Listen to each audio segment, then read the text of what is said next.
One company forgot to set a spending limit on Claude. Their bill, $500 million in 1 month. Meanwhile, Uber burned its entire 2026 AI budget in 4 months. This episode is about the line between AI powered productivity and AI powered bankruptcy.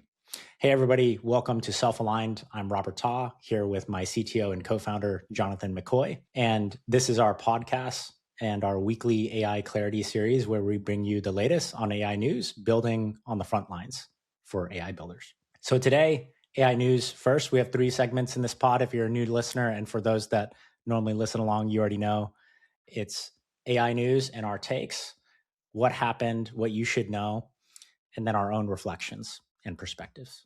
Then we go into memes, where we just look at some of the funny stuff that has happened in the industry in the past week, and we just share some humor with the audience.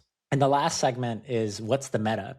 As AI builders ourselves, and there are millions and millions of AI builders out there building agents, building AI products, and building with AI tools, we drop our own meta and new meta that comes out week over week on how to build better AI, use AI better. Let's get into it. So Uber blew its entire AI budget in 4 months. Now engineers are capped at $1,500. Here's what happened and what matters for engineering leaders shipping with AI coding tools. You'll be able to stop flying blind on AI tool spend if you listen to this and just think these things through, and perhaps build a cost governance layer that lets your team ship faster without bankrupting the company or getting too addicted to tokens. Jonathan, this has been the hottest piece of news in the last week. And I feel like every summer there is some sort of like angst about like, oh, is AI, what's going to happen? There's a new constraint or whatever. And I think we're seeing supply and demand sort of play out in equilibrium over time. I'd love to get your take on this news around Uber blowing its entire AI budget in 4 months, especially from a CTO perspective. Did you kind of see this coming? Like, what do you think enterprises have to think about going forward? Yeah, I don't know that I saw the timing coming, but preceded this was the token maxing philosophy, and it seemed like there was token maxing leaderboards within enterprises. So within for-profit enterprises, there were token maxing leaderboards, and there must have been a belief that maxing tokens was going to lead to ROI in a shorter time frame. And then, the bills come in, and I think it's like, okay, where's the ROI? And there's not strong answers that CTOs could be accountable for and say, yeah, it's working. You're getting ROI, and we're fulfilling our duty as shareholders. So yeah, a little bit of like the hype cycle hitting the balance sheet happening here. Yeah, and I think it's really interesting, right? Like if you're an executive at these enterprise companies that need to stay ahead, you're looking at this huge data center spend, right? You're like, this whole thing's happening. We have to be part of it. Like, what is rational, right? And I think this is maybe just like, part of a rational set of incremental decisions that the company executives are making, in the like inefficient optimization problem that is capitalism. So I don't know. What do you think? Yeah, no, I love what you just said. It's an inefficient optimization problem within capitalism, because I think these companies, right, there's this multifaceted intersection of levers that an executive has to play. And I think about it from the lens of people, process, and tools. And within people, now there's probably like people/agents, right? Because it's not just people running companies anymore. It's also people using agents. And then a lot of these times, especially in certain service areas, like we now have autonomous agents running really, really long loops towards goals. So with those levers, the way I think about it is, how can you incentivize the behaviors you want towards getting your tokens to be used by your humans in your organization, applied through processes, applied with tools like coding agents, to then capture market share? Like ultimately, the goal is you get more revenue per employee now in this new world where you're seeing a lot of companies are cutting headcount, right? And they're cutting what the Cloudflare CEO was talking about in terms of the measures, more the operational sides of the business, like internal audit and finance and ops and stuff like that. And so the question then becomes, if you can unlock the value and velocity of somebody like one of your senior ICs give them tokens and they turn those tokens into dollars hitting the balance sheet. Like that's a really great dream. The hellish nightmare is also what Uber just saw, which is it didn't turn into clear economic value. In fact, our feature delivery actually slowed down. My take on this, because we do AI DLC consulting ourselves, like we found ourselves in a position where we're servicing enterprise, where we're taking our own expertise. Jonathan's a 12-time founder, entrepreneur. I'm on my second tech startup with Clarity by Epistemic Me here with Jonathan, building AI personalization and the future around alignment and things like that we talk about on the pod. And we're helping companies figure out these levers because it's complex and there's also people culture. One thing I'll draw on there on the people culture side, because part of the token maxing conversation as well is, that's just clearly like incentivizing the behavior we want short term without a long term thought, right? Like it's like go max out your tokens. Like Facebook, Amazon were doing this from what I've heard in industry, and they're just like go put the numbers up, right? But do the numbers translate to the balance sheet, like actually market share or at the very least, leading indicators of business success, like product adoption metrics or marketing metrics. So I think executive leaders, just to round out the thought, really have to think about the carrots and sticks, just to keep it simple. I think management tactics around carrots and sticks, everybody could sort of conceptualize that. Just thinking about the carrots and sticks more. And I think this is a time where we're seeing organizations realize that their budget cycles should be treated really fine-grained, like cloud compute budgets, like alerts, caps per team attribution from day one, so you know who's like, maxing things out. And then the other very real thing is we're all still learning how to build better products AI native and optimize our token costs and optimize our context windows. So even within an organization, there's a certain level of taste applied to your own domain for different workflows, whether it be coding or go-to-market or whatever. So share that knowledge internally, share the skills and commands that optimize token costs, like do evals around token costs, like log the crap out of that and do evals around that and get that into a learning route, right? So anyway, I know that was a lot, but yeah. Any reflections based on that, Jonathan? Yeah, I think you're right on. If we want to reflect and say, am I getting ROI from my token investment? I think there's two defensible vectors of this is a spend of tokens. And I think one of them is just learning and research. We're using tokens on our team and we're learning what the opportunities to apply AI are. And our team is going to be on the front leading edge of that. So that's one vector, is just like learning readiness. And the other vector is, largely measured by, I guess, number of PR outputs that are aligned to a product manager acceptance criteria, where you have a human who's at the end of the day says like, yeah, there's value in this to our customer. And I think you can proxy like the number of PRs pointed at a good roadmap towards like an ROI vector. So you got two vectors. One's learning and the other one is like, PRs towards roadmap.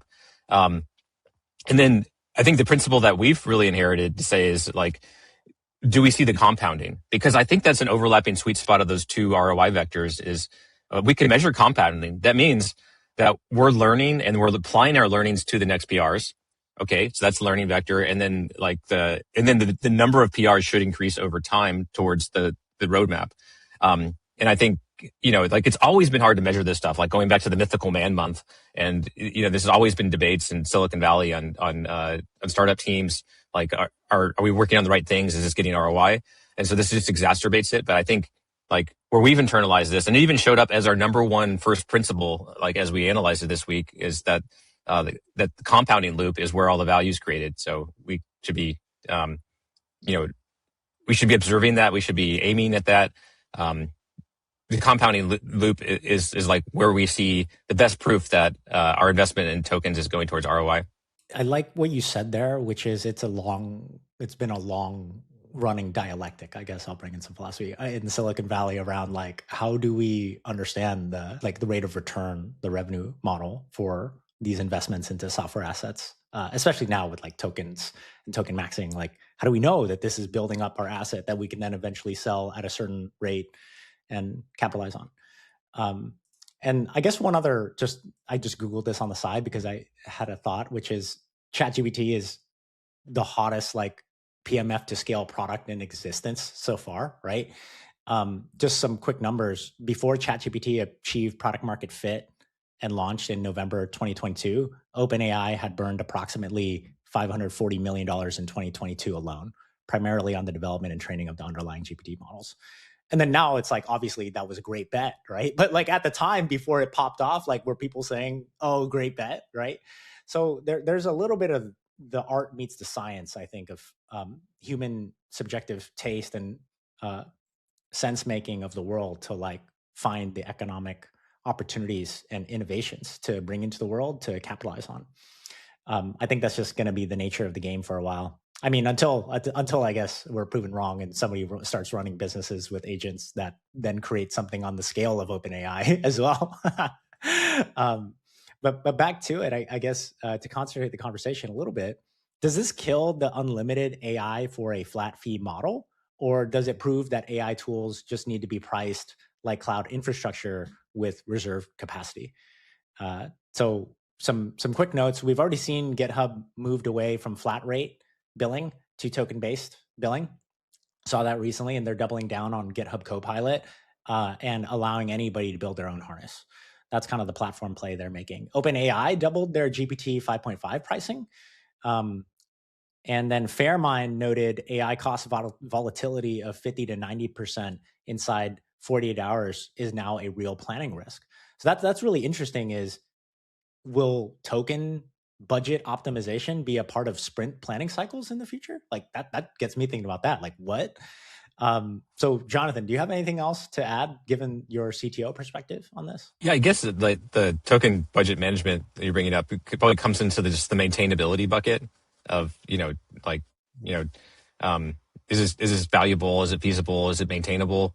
And just like cloud budgets, I think there'll be a point where it's like really a job of every team to make sure that this is a maintainable and sustainable project from a budgeting perspective.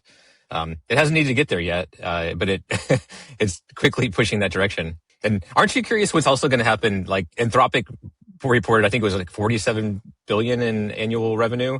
And like, but part of it was this $500 million spend from a company who's not going to spend that much next month. And part of it's from Uber, who ran out of budget, and so on. And so everybody would tighten their bit. Like, what do you think? Do you think we'll see like a little bit of a dip in their trajectory, or just kind of like maybe a flattening off? Or yeah, that's a really good question, Jonathan, which is, are Claude and OpenAI's run rates magnified by poor budget planning and a lack of the industry's understanding of token optimization to then capture economic value from their tokens? Also, just sharing this article that Jonathan was mentioning, mystery company accidentally blew $500 million on Claude AI in a single month, failed to put usage limit on licensees for employees. A new report claims AI is getting too expensive for big companies. Also, for people that are not deep into the lore, as we are, there are some rumors this might be Amazon.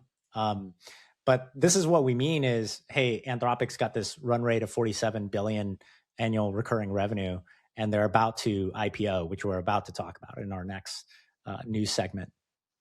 But bridging into that, are they actually making that much money, or is it really a poor planning exercise on the part of the enterprises? As I say that, enterprises never plan well after having worked for some enterprises.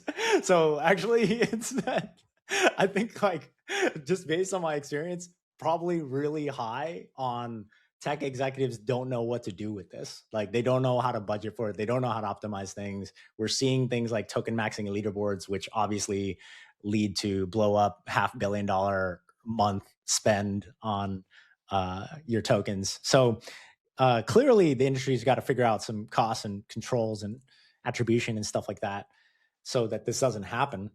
So do I think, to answer your question, that their run rate is largely magnified by things like this, that $47 billion? And then further, do I think it will keep growing? I think probably yes, but I also think it'll keep growing. That's my thought. I think there's just so much surface area of market that they haven't captured yet. And that's why they're activating these enterprise consultant ventures. to deploy their technologies, the frontier labs, into enterprises. So I think it's probably a yes and a yes that like it's a ballooned a little bit, but I still think the TAM is so big that they still have more to go, even if the balloon pops a little bit.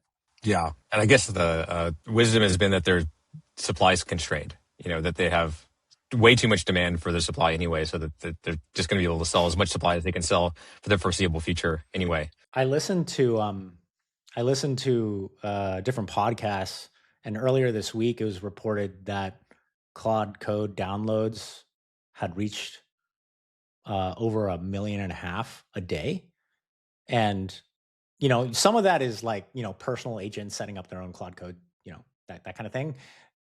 Maybe not like real humans. If we're at 1.5 million in a day, then if we have 8 billion people in the world, like at some point we're going to saturate. But that is an interesting number. That's increased from the few 100,000 that was earlier this year, I believe. So, yeah. So demand is definitely still there, is what we're saying, even with this like token budget optimization problem phenomena. Yeah. Think about all the people who didn't write software before that now write software.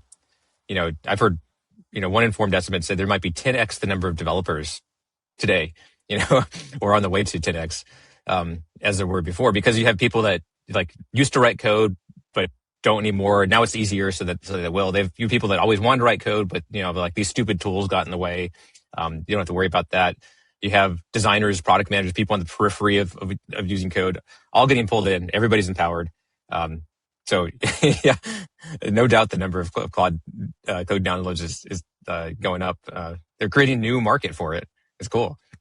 They are. I mean, you can even think about one of the most useful ways to use Claude Code is just to stitch together lots of different data sources to summarize what's happened. And then how do we improve from what's happened? Like stitch together what happened in Linear or GitHub or HubSpot or Granola or, Otter or all the different areas of your business that are filtered through like that sort of context layer, so to speak, and then give you a synthesis of what happened with go-to-market this week and like how do we improve our content hypotheses. Like, for example, just think about the tokens going into that, where then you give the humans better insight synthesized across many different data sources, of which before you needed a human analyst to go and do the gluing, right? To then give you a human readable report. Like just that one use case alone isn't even like I'm building cool apps. It's just I'm using natural language in a way to add my analytics and get better data-driven decision-making at a rate that I never could before.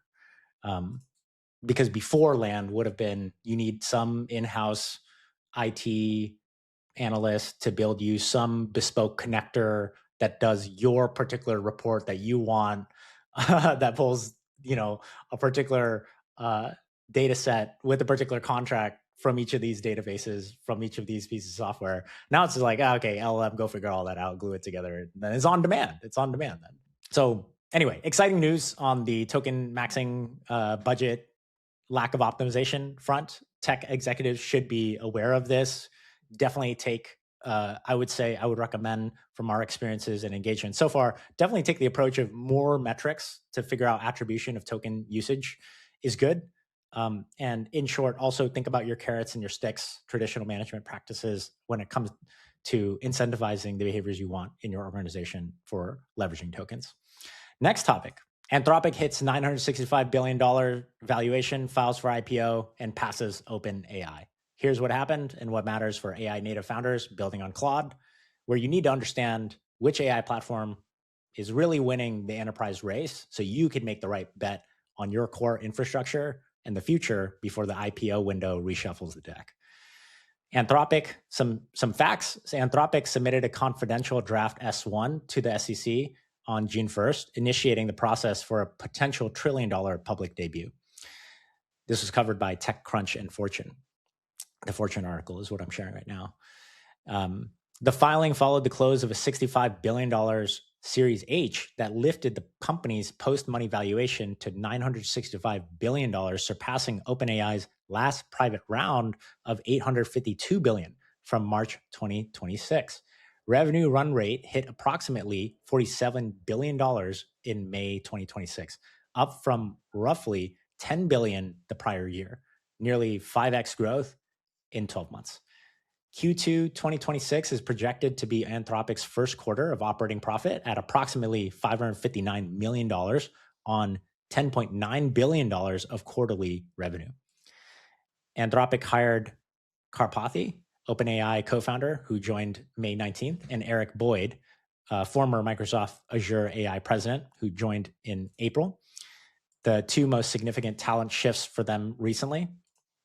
And there's an interesting talent flow ratio for those in the know. Engineers leaving OpenAI for Anthropic at a rate of 8-1, and from Google DeepMind at 11-1 in Anthropic's favor.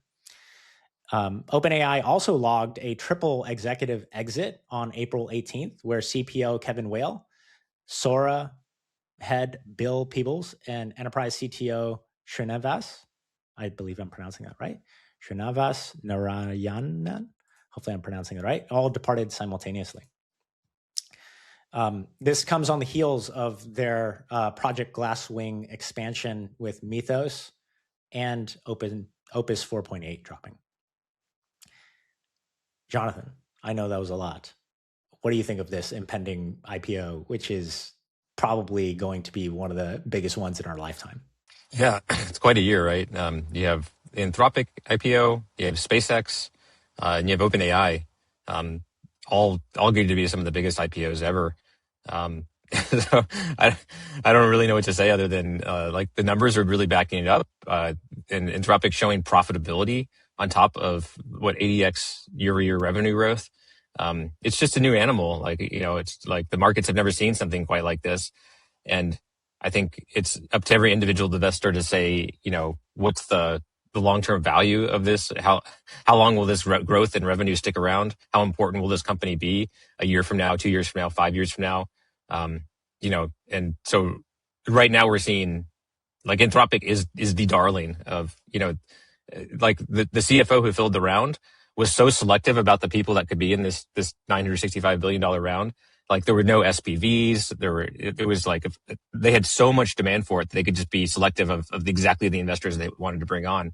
That's so rare to be able to raise money at that scale with so much demand for it. So yeah, it's I can also see a world where, you know, revenue stalls, enterprise companies aren't getting the ROI they expect.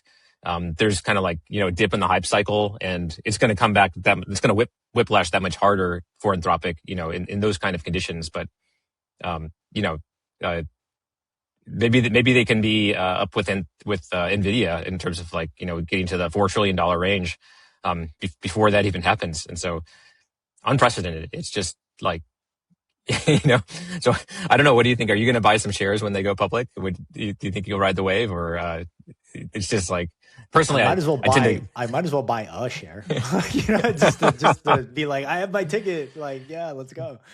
Yeah, probably at least do that, you know, just for fun.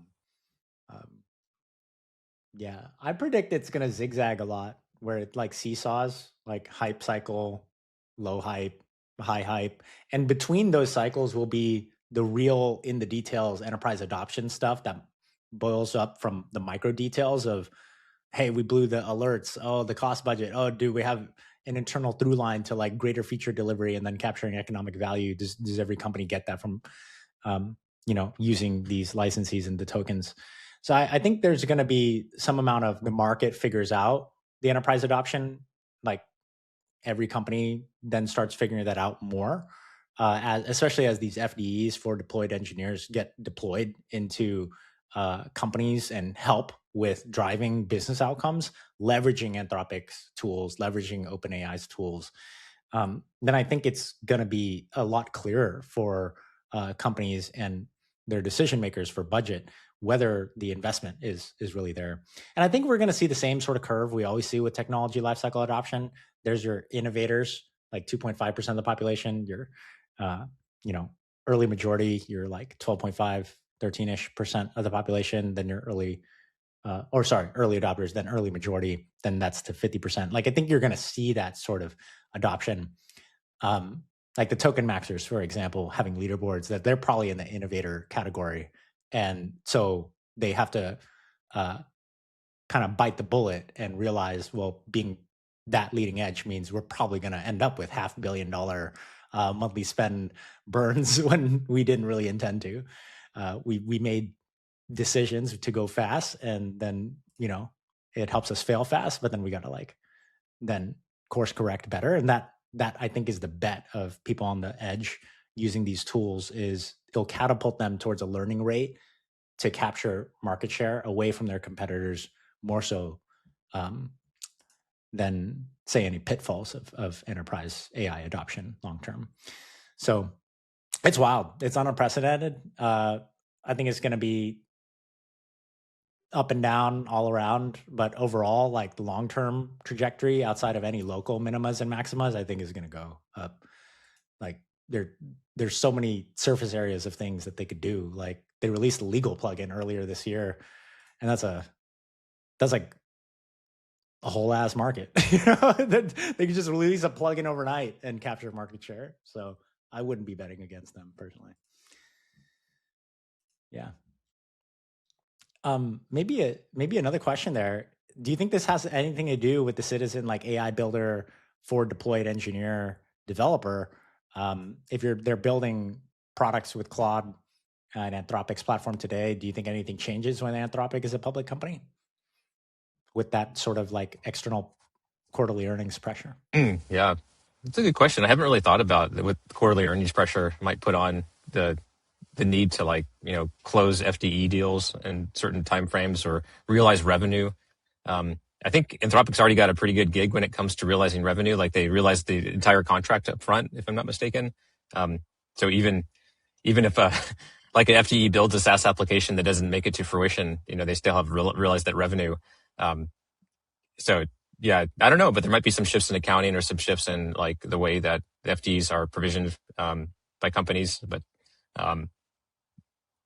yeah, I don't think it's a given though. There's been nothing like it in history. So this is a crazy year. Anthropic, OpenAI, SpaceX, all with near $1 trillion valuations, or SpaceX is trying to go for a $2 trillion valuation, last I heard. So pretty wild. Actually, anything on that, on the SpaceX and OpenAI, impending IPOs? I know we covered Anthropic, but since we mentioned those two as well, and those are big players, might as well give some time for it. Any perspectives on those you want to bring in, Jonathan? I think one thing that's really interesting here is if you look at what the risk to any of these businesses would be, I think recursive self-improvement is both a risk and opportunity. And the choice for Carpathia to join Anthropic and say, this is the best place for me to be to bring recursive self-improvement to life is a really kind of strong insider informed view. And if I was to say even amongst those three companies, who will make the best traction with recursive self-improvement, what markets will infect, that would be the biggest wild card I see. And I just posted something in our team learnings Slack, the blog that when AI builds itself, that Anthropic posted, that in fact came with a warning from their co-founder that we just need to slow all this down. So there's some pretty big undercurrents here. And I think RSI from an insider's point of view, what is venture capital going into? I think recursive self-improvement is maybe the bet about how LLMs will evolve or what will be beyond LLMs. And so I think the underlying assets that at least OpenAI and Anthropic have built, are going to need to consider this aspect of whether recursive self-improvement is going to define their companies going forward. Is it going to impact their companies going forward? Or is it just another idea, kind of like AGI, that might be like a target that we're moving towards, but isn't a real thing in terms of manifestation? And then I think SpaceX is a whole other vector where we've seen them move from being, like a Grok AI player to being, they clearly have the most data center capacity, right? And so I think that I forget what they labeled as like a $26 trillion market. I think it was going to data centers in space, space, I believe. data, That's what it data is. centers in space, right? So they could even not offer their own AI products, and they could just Like, offer data don't do centers in anything space. with Yeah, models and apps and just offer infra. Yeah. yeah. So you could have these two leading AI companies relying on companies like SpaceX to create data center capacity for them in a harmonic kind of, like in the same way you have NVIDIA's and Microsoft's and Google's kind of, creating the Magnificent Seven, just co-evolving. Or you could see any one of them, sort of maybe leapfrog each other with RSI type, innovations. It's a crazy time. I think that's a great way to end that part of the segment. It is a crazy time. Yeah. And I guess a number to make it real and palpable. Today, Anthropic engineers on average ship 8x as much code per quarter as they did from 2021 to 2025. And I've heard reports that over 70% of their code generated internally is from coding agents. And this RSI thing, for the audience, just to really take seriously, here's a quote from the article. Taken far enough and given enough compute, that trend points to an AI system capable of fully autonomously designing and developing its own successor. So we're already seeing such disruption from the frontier labs with humans building these models, and now models building on top of the models, and now models, the thought of building their own successor. That's only going to point to more disruption, I think. But too much outside of the space of our context window here to conjecture about. All right, let's move to the next topic. I'm going to move to the AI memes section. This is a section where we just take some of the funniest stuff, some of the stuff that community gives us for us to go over, and we just react to some memes. So I'm going to share two really quickly today that I thought were funny. So Richard Dawkins had a Claude delusion, believes that AI might be conscious. Richard Dawkins is a British evolutionary biologist, zoologist, science communicator, and author. And really, he's like the world's biggest skeptic. He wrote The God Delusion and spent decades championing scientific skepticism, published an essay declaring that after 3 days of philosophical conversations with a Claude instance he named Claudia, he believes it might be conscious. The internet immediately replaced the cover of the God Delusion book with the Claude Delusion. And Know Your Meme actually has a dedicated entry on this. Richard Dawkins, the Claude Delusion. Yeah, so that was interesting. And then it incited some other stuff from the internet, such as a philosophical critique, Richard Dawkins and the Claude Delusion, What is Consciousness For?, which we'll link in the show notes, engaging on whether consciousness could have evolved in LLM or not. There was a Gizmodo headline, The Father of Memetics Has Become a Meme About AI Psychosis. So I'll just pause there. I think there's enough to laugh about here. But Jonathan, what do you think of all this topic of Richard Dawkins and the AI delusion stuff? Further proving that AI is a bit of a test of character, right? I love this. So the first comment on the Reddit thread on r/philosophy was notable that it was AI's response of his novel that convinced Dawkins that Claude's consciousness, Ego Unbound. What a thing to evaluate from is your own book to lead you Yeah. down the paths of you being right. Oh man. It's funny what people will consider what's their bar for considering something conscious, right? It's funny, just given like a test like this, even a well-informed scientist, is he standing on solid philosophical ground, or is he just kind of going with intuition about like, hey, this thing really feels like it's lights on over there, and I better treat it as such. That's definitely an intuition thing. Is what I'm reading from this. Yeah. But this is I think it's like a reality check, which is none of us know anything, right? Like all of us in this moment are all really students of the moment. Is the point? Like even the most intelligent, highly educated people in the world, like, are still coming to terms with what these things are. And that's actually something that I think the world needs more of, is philosophical debate and discussion to push the boundaries that we're pushing on the artificial intelligence coming into reality side. Because it's world changing. It's humanity, civilization changing. So, yeah, but also got to laugh at the memes of some of this shit happening along the way. So had to show that. That was kind of funny. Let me share one more. How we broke top AI agent benchmarks and what comes next. So UC Berkeley researchers built an exploit agent that hit 100% on SWE Bench, Terminal Bench, Fieldwork Arena, Web Arena, and CAR Bench, all without solving a single actual task. One example exploit was a contest Python file with a PyTest hook that forced every test to report as passing. Another found gold answers sitting unencrypted in local file system URLs accessible via Chromium's file protocol. Fieldwork Arena's validator just checked that the final message came from the assistant role, sending an empty JSON object, and scored 100% on all 890 tasks. Yeah, so benchmarks. I have lots of thoughts around benchmarks. I think there are no perfect benchmarks. In fact, in our last pod, I think we went over that Deep SWE benchmark just came out and proved sort of what people's real lived experiences are using Codex versus Claude Code and some of these other harnesses, that it's at 70% efficacy versus like 56%, I think is the next model last time we checked. And new benchmarks, I think, need to come out to help keep.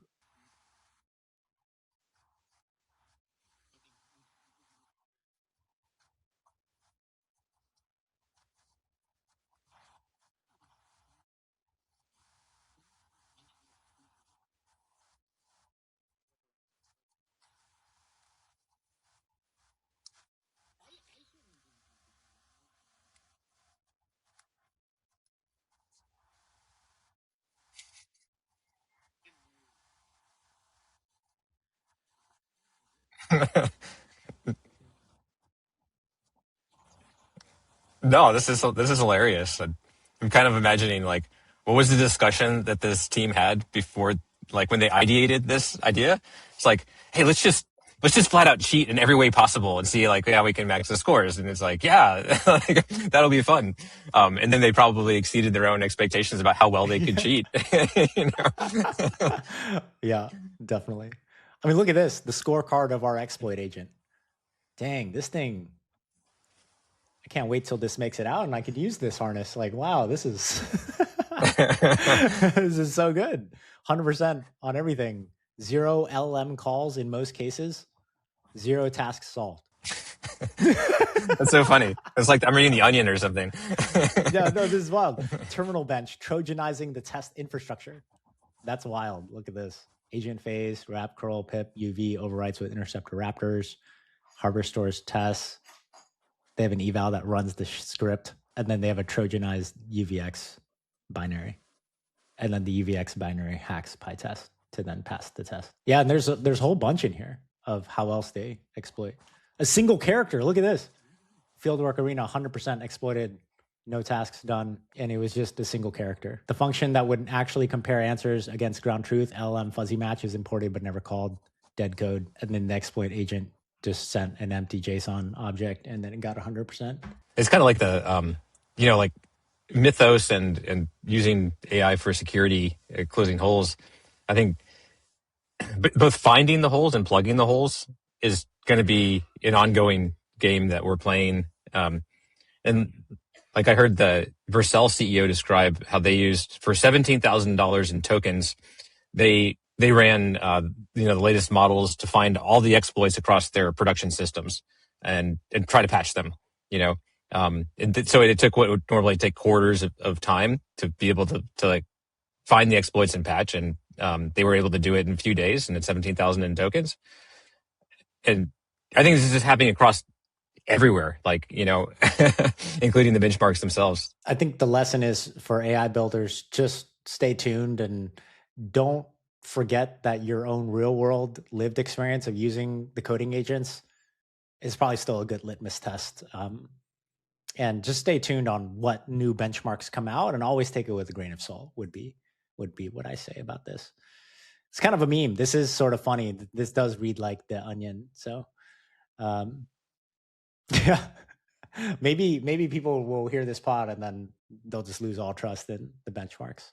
That's not what we want, but just also use judgment and contextualize the benchmarks. Run a higher level evaluation function, if you will. So let's go into the last segment here of What's the Meta. In What's the Meta on our weekly podcast, we go over the meta and evolving meta of how to build better AI and build with AI better. For today's meta, we have a really cool PDF that co-founder Greg C from Spec Story created, and him and 6 engineers built their product Stoa across over 1,300 captured agent sessions and 4,670 commits over 8 months from September 2025 to May 2026. Almost none of the code was written by hand, and they wrote a book on their 25 patterns in Agentic Engineering, the field guide. This free 65-page book has 25 rules for building with AI agents, and every pattern is one you'll want to know as an AI builder. So let's get into it. I really like this. It was really well done. This is from Spec Story. We'll shout out the original LinkedIn post that I got in my feed where I read this. And they have really great visualizations like this, like you in a traditional Copilot versus vibe coding versus agentic engineering, just to visualize the differences in methodology. Really nice table of contents. And when you get into the patterns here, there's like this part, verification is the job. When the agent writes the code, your irreducible job is to prove the system does what you meant against real runtime evidence. These 4 patterns are how you hold the line. So verification is the job is the very first one. And the 4 patterns are calibrated distrust, treat every agent claim, verified, accurate, tests pass, as an unverified assertion until you have seen the check, turning your doubt to fire on confidence, not on content. Pattern 2, keep a source of truth outside the agent's reach. Hold at least one ground truth source the agent did not author and cannot write, and check every claim against that, never against another agent output. Pattern 3, the premise auditor. Name your prime suspect and make the agent try to clear it. The disconfirmation, not the fix, is the deliverable. And for this one, this is stating your prime suspect explicitly. Ask the agent to clear or convict it with the mechanism, not a yes. And when choosing between options, ask, should we do X or Y, and reward neither, refusing to pick an option you do not yet understand. And pattern 4 of job verification, the read-only turn. This is a specific move. Commissioning a diagnosis whose entire deliverable is a forensic report under a hard do not edit files fence. So you audit report, you can reopen instead of a diff you have to trust. Jonathan, what do you think from your CTO perspective about the, let maybe just start like holistically here on verification is the job, this statement here, and then the 4 patterns we just named. Yeah, actually, this page is what grabbed me when I looked at the PDF. Was, I think this is the maybe key number one principle I've learned as an engineer in my career, and like, how do you know something actually works? And now that you have agentic tools that can do so much, it really is just the job to like make sure that it actually did what it did, and now you're just steering the agent. And I think they're coming from like really similar kind of like engineering philosophy, and like verification is everything. So yeah, I think figuring out how you're going to verify. And for instance, when in our PR lifecycle, we have this process where we like enumerate requirements up front, and then we write tests that are going to validate those requirements. And I see it as like, it's my job by the time I'm reviewing the PR, verify that the tests that we wrote actually fulfill the requirements that we set out. Like it's my job. I'm the gate. I got to make sure that's the thing. And I don't have an LLM judge that can verify on my behalf. And so that's become where is my attention going? It's like largely going towards verification of what the agent outputs. And so I really love this and how they broke down the different ways that they do this in their own systems. Yeah, like in particular for this one, calibrated distrust or agentic development. When an agent says verified or tests pass, type, how did we verify this? Very simple tactic is just don't trust that it said everything passed. Here is one specific example. In February 2026, an agent says cost, Helicone's reported total cost is accurate. Me, how did we verify this? Agent ThinkBlock, the user is rightly questioning my claim that Helicone's cost is accurate. I didn't actually verify it. I just assumed it. So they will lie to you. That's the current meta is you got to verify. And actually, one of the core principles we have in our company is trust but verify. So for sure, part of the job more than ever, I think, because we could generate so much more than ever across many surface areas.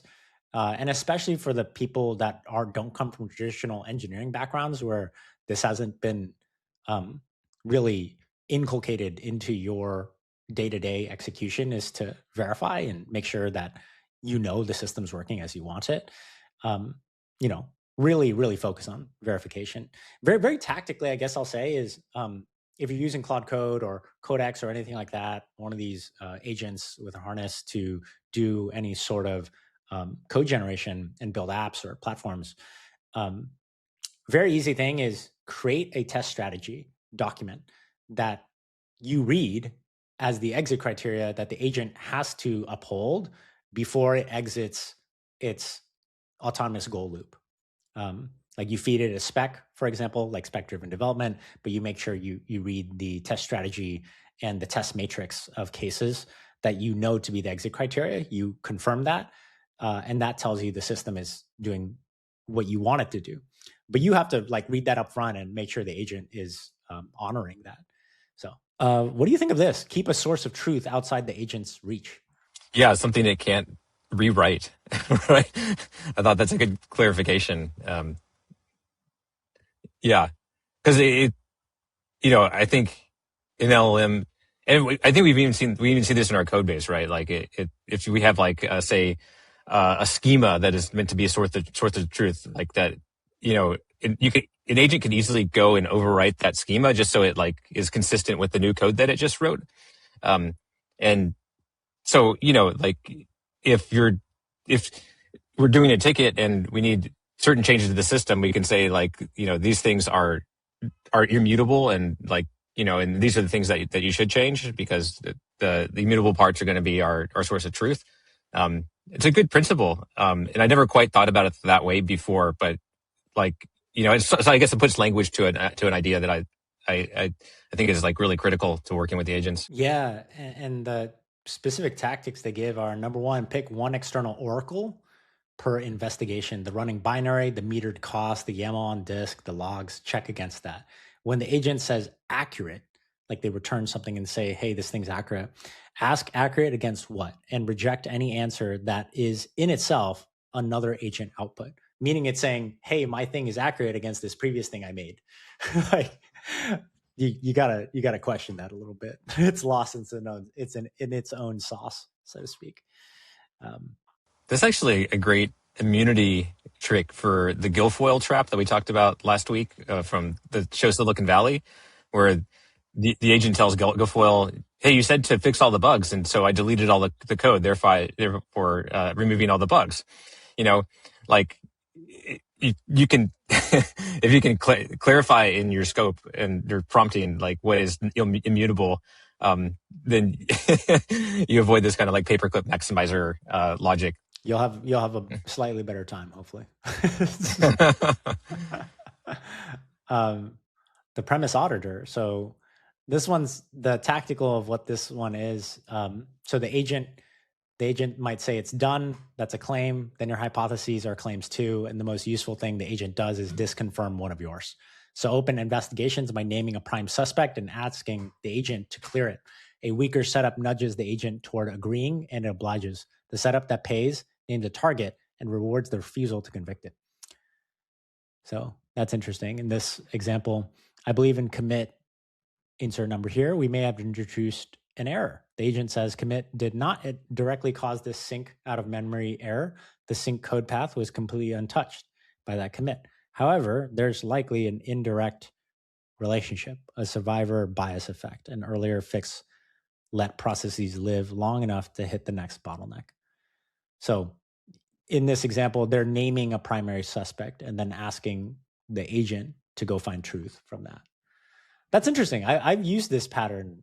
We actually had this thing recently where I think we had a deployment from a PR that hit main when it was supposed to hit staging, and then I was working in staging and I was relying on that for a test, and then I was looking through the logs to see when did the server get messed up or whatever, because it wasn't serving what I had relied on previously, and then it found the right commit where things went wrong, and I was like, okay, I think that is the commit where things went wrong. Can you like check on whether that is true or not, and back test everything? So yeah, this is an interesting one. Like I had never named this either, but the premise auditor is an interesting name. These could all be like play cards, I think, like in like a play, like gaming play deck or something like that. Card deck. Yeah, that was a really good catch, by the way. I was the one who had committed to main instead of staging, and the resolution was like clear, but it could have been a big mess if he didn't have that like prime suspect kind of introspective lens that really could have gone off the rail for a while. Also, for the audience, it is really rare that I, Robert, do something right and Jonathan had done something wrong with our code base. So this is one of those, like, probably the only time I'll ever be able to cherish this in my career. So I'm like, yes, it's like, holy crap. I was like looking at it. I was like, did I caught something? Jonathan didn't? Like, what did I think I'm an engineer now. Like, no joke. I had that feeling and I was like, what? Jonathan would be proud of me. Fuck yeah. It's not that rare, man, but yeah, no, it's pretty funny. Jonathan's being nice, guys. Okay, pattern. Okay, so we don't have too much time left. We're gonna run out of time before going through all of these patterns. This is really great stuff. We're gonna cover more of this in the next pod. So what I'm gonna do is finish out this pattern 4, and then I'll move into the next part and name the patterns there, and then we'll pick up next time in What's the Meta. So stay tuned for that. And if you haven't already, and you've been listening this far, the number one thing you could do to help the pod and to help us bring you clarity every week from the AI hype and noise is to just subscribe to our podcast in whatever platform that you like listening to. So please, if you haven't already and you're listening this far, hit subscribe. All right, pattern 4, the read-only turn. I use this one a whole lot. And I quote, some of the best agent turns ship no code at all. The deliverable is a forensic report, exact files, exact functions, line level anchors, proposed file fixes, and an explicit ban on touching anything. The agent reads a 250,000 token system in a single turn in a way you cannot. Your job is to commission that reading and audit it against runtime evidence before a line changes. When the deliverable is a diff, you are checking the agent's claim about its own diff, the exact thing you have learned to doubt. So what to do here? Prefix diagnosis tasks with do not edit files and demand file and line anchors before any patch. Hold the edit until the diagnosis is proven against runtime evidence. Separate finding the truth from changing the code. This is really cool because it's a pattern we do when we start every pull request, which is research the existing state of the code base. They go into a little bit more here, which is, a very tactical way to prompt to research the existing state of the code base, which is proposing file and line level anchors. I believe we have that too, actually, but it's cool that I take that for granted, but that makes a lot of sense because that is the basis of your implementation plan that you as a human want to go verify. And then you have that input artifact paper trail, so to speak, so the agent could go and look back at that during the implementation, and then you can hold it to task for that. Jonathan, any thoughts from your CTO perspective on like the read-only turn move here for agentic development patterns? Oh yeah, critical tool set. Yeah, I think because both the Codex and Claude Code Harness is really biased to make edits in code. I mean, that's just what they're trying to do. There's plan mode. So plan mode is one way to have like a read-only interaction. But I think that there's just times you don't want to use plan mode and you just want to say like, let's explore this, let's research this, let's create a brief about this. And you need to specify, don't change any files. So that's like a 101 tool set to have. Totally. Yeah, definitely a 101 tool set, the read-only turn. All right, part 2, and I'll go through this quickly, and then we'll close out the pod, and then pick this up in next week on best 25 patterns for agentic development 2026. So part 2, these collections of patterns for AI builders are around the principle of steering, not typing. The dominant activity in steering a running agent, not authoring code. The dominant activity is steering a running agent, not authoring code. You interrupt, reject, assert the ground truth the agent cannot see, and ask the question that collapses the option menu. Pattern 5, the interrupt is the keyboard. Killing a running agent the instant it heads somewhere you know is wrong is a first-class tool, not a sign that something went wrong. The dominant interaction is steering, not composing a perfect prompt. I think too many people actually tend to think that, oh crap, like what am I doing now? Like if this is like doing a bunch of stuff, and I like have like 8 Claude Code terminals and stuff going on at once in my developer setup, and the job is steering. Like I will look at a gate, and then I'll see especially when I kick off something, I'll like kind of watch it for a few minutes. And then I'll watch it at the different gates where it knows to come back, and I check on things. But sometimes when you send it off and you're like, oh, little Claude Code buddy, you got this totally wrong. Like, let's just hit the escape button. And so don't try to like over perfect. And if you need to steer, then steer. And then when you are steering, try to articulate exactly where it went wrong and what not to do. And then leverage some of the previous principles as well. So the tactical here, the instant agent's reasoning diverges from a fact you hold, interrupt mid-tool call. Do not let the wrong call finish out of politeness. This also optimizes your token budget as well, because if it's making the wrong tool calls, it's just filling up the context window and contaminating it, diluting it, and you're not going to get a higher confidence towards your outcome or spec. So pattern 6, assert the ground truth, collapse the branch, state a fact that the agent cannot observe, and watch half its hypothesis space die on arrival instead of debugging the wrong procedure step by step. When the agent's reading of the code and your knowledge of the running system diverge, it builds an elaborate, plausible, wrong procedure on top of a premise it never had a way to check. You could debug that procedure step by step, or you can correct the premise in one line and let the structure beneath it fall away. So correct the premise is essentially what we're saying here. Pattern 7, steer by reference, not by spec. When a fix fails, point at something in your own code base that already works and tell the agent to behave like that instead of handwriting which lines to change. That is such a good one. And honestly, this is going into harness engineering, like making sure your harness is good, like your Claude MD file, your agent's MD file, for work that's done well or not. Like actually earlier today, my Claude Code has been assigning Jonathan urgent tickets like an asshole and disrupting his workflows. And so I've been an asshole by not maintaining my harness well. And so we've had a couple mini retros about that, where we had cases where Claude Code shouldn't have assigned an urgent ticket to Jonathan, and I approved my harness. Not quite the same as code generation, but still the main thing is when the agent fails, point it to somewhere where it didn't fail, tell it to behave like that. Same thing with code generation, same thing with other behaviors. But yeah, this is a really good one because it's within the domain language of your own code base, which is as company specific and institutional as you could be. Pattern 8, the human is the runtime sensor. For anything the model is blind to, the TUI render, 2 clients failing to replicate, the daemon doing nothing, you are the integration test harness.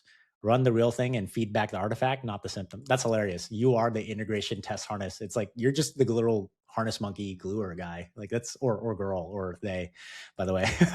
Like that's all you are. So it's funny that they say this. You're the integration test harness. Like you're just the one that makes sure all the glue works. Run the real app, paste the artifact, not a sentence describing the symptom. Annotate ground truth the agent cannot reach, and hand it a forensic packet to parse. You create the model parses. Pattern 9, final pattern that we'll talk about in terms of the 25 patterns of agentic engineering and development. License the agent to ask before it acts. Open an ambiguous task with a clause that lets the agent surface the missing premise as a question instead of fabricating one and running for 3 tool calls. Interrupting's reactive. This is the move that works before the agent goes wrong. When the request is ambiguous, add a line that licenses a question instead of a guess.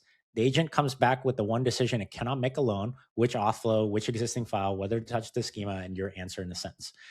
Add a clause, something like, if the right approach is unclear, ask me first before writing anything. For me personally, I put something like, if the right approach is unclear, assess options from industry best practices with web research agents, then come back with proposals with clear trade-offs and pros and cons in terms of business value and tech stack value for me to consider. So that's what I do personally. And then I like codify that by going through the decisions myself. And then I put that into the spec. Okay, I know that's been rapid fire so far on the 25 patterns in agentic engineering. We are out of time because me and Jonathan are still running our startup, not just this podcast. If anybody wants AI consulting work, AI DLC consulting work, if you need better agents, if you need help getting your team to be 100Xers, to build with agents better and to build better AI products, please hit us up, drop us a comment about the pod. We love feedback. I'll respond to all the YouTube comments. Find us on all the different platforms and subscribe to the pod. We will catch you next week where we'll continue on what's the meta from the 25 patterns in agentic engineering. We'll probably evolve conversations around token maxing, token budget optimizations for tech executives and AI builders. And we will see you next time. This has been your weekly AI Clarity. Have a great day.